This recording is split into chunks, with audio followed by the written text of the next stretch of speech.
Ang vlog na ito ay tungkol sa tatlong bagay na dapat mong iwasan kung ikaw ay business owner para maiwasang malugi ang iyong negosyo. So sa pagtatanong-tanong ko sa mga kakilala at sa mga kapwa ko small business owners, meron akong tatlong nakuhang common na dahilan kung bakit nalulugi yung mga negosyo. So umpisa na natin. Ang una sa listahan ko ay ang pagsusugal. Yung sugal is bisyo na nakaka-addict. Parang sigarilyo yan, mga kaibigan. So, ako personally, naka-experience na ako magsugal, no? Yung perya, naalala ko dati, nagperya ako.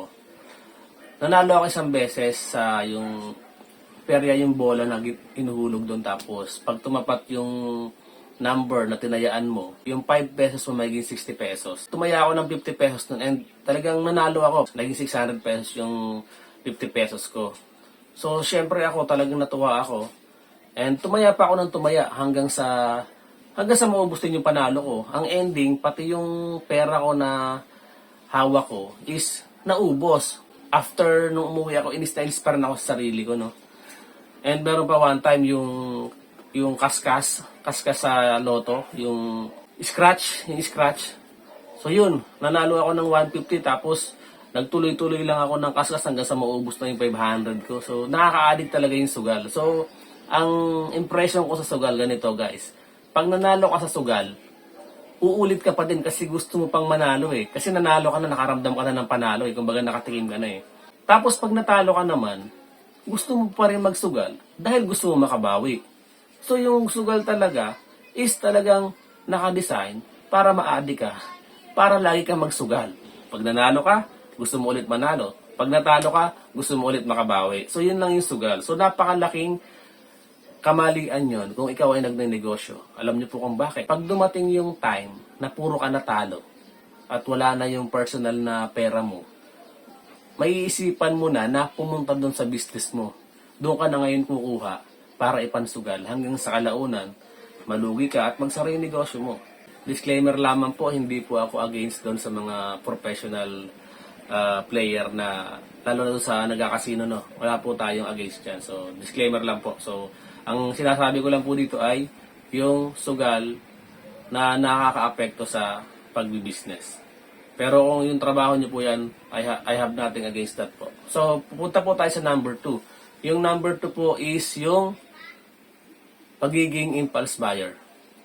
So, paano po ba nakaka-apekto yung pagiging impulse buyer sa isang small business owner na katulad ko? So, meron akong kakilala. Hindi naman kami close na close, pero nagkakasama kami sa mga event. Nakita ko talaga kung paano siya lumaki bigla yung kanyang negosyo. Ang naging problema lang doon sa kanya is talagang nung nakita niya na gumaganda yung takbo ng kanyang business, parang hindi niya napigilan yung sarili niya na bumili ng kung ano-ano. Bumili siya ng big bike, bumili ng sasakyan, nagpagawa ng bahay. Parang pinagsabay-sabay niya yun eh. Kumbaga, naging impulse buyer siya, which is nakasama doon sa business niya. Alam niyo po mga kaibigan, kung hindi niyo na itatanong, yung mga business owner, small business owner na katulad ko, lalo na po ako, meron po kaming mga talagang pinagkakautangan na tao or mga bank.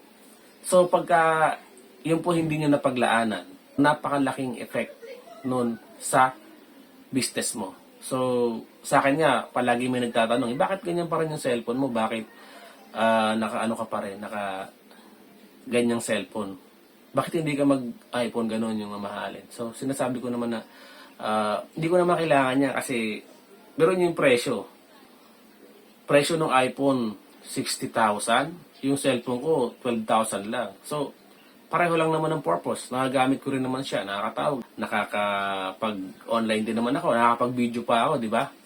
Maganda rin naman yung quality. So iniisip ko sobrang laki nung diferensya, lalo na sa presyo, which is yung purpose na serve naman. Pero hindi ko naman minimenos yung mga nakakabili ng ano. Kumbaga dahil sobra-sobra na siguro yung pera nila, kaya nakakabili sila nun. Pero sa akin, hindi lang talaga siya applicable kasi hindi talaga ako magarbong tao pagdating sa mga ganyan. So, iniiwasan ko siya. Minsan naman sa big bike, bakit daw di ako nagbi-big bike? Eh, hindi ko naman kasi kailangan. So, siguro yung mga ganung bakit, pang leisure na kasi yun eh. Kumbaga, luho na yun eh. Sabi nila para daw sa expressway. No, hindi naman. Kasi kung mag-expressway ka, mag-kotse ka na lang para safe ka pa. Pero meron naman kasi akong motor eh. Kaya yun okay na ako doon sa motor ko na 150cc. Hindi ko naman kailangan nun. Iwasan po natin maging impulse buyer. So, lagi natin pairalin yung delayed gratification na pag dumating yung time na talagang sobra-sobra na yung pera mo, doon mo nabilin lahat. So, number 3 ko po is hindi ko alam kung applicable to sa lahat. Pero, meron din kasi akong nakita nito, third party problem. So, yung nakita ko kasi ganito, parang nagkaroon ng other woman si lalaki, then parang share sila dun sa business, tapos nung nahuli is nag-away sila mag-asawa to the point na syempre conjugal property yung business. So hindi naman papayag yung bawat isa syempre na aakuin lang nung isa yung yung business. Pero hindi ko rin ma-sure kung ano ba talagang rules pagdating sa ganon. Hindi po ako expert sa batas, pero may nakita lang akong ganon. Na pagdating po sa legal matters, hindi ko na po kabisado kung sinong masusunod, kung kanino pupunta yung business. Kung yun ba ay based sa share or what. Pero hindi ko po alam yun. Naisama ko lang po ito dahil may nakita akong ganon. So yung detail po ng mga ganong bagay sa share, hindi ko na po siya masasagot. Pero yun nga, napakalaking pagkakamali na mag-involve tayo ng ibang tao, lalong-lalo na po pagka yung may pamilya na tayo. Kasi talagang magkakaroon kayo ng problema. Which is ang bottom line, yung mga property nyo, including yung business, is maapektuhan din.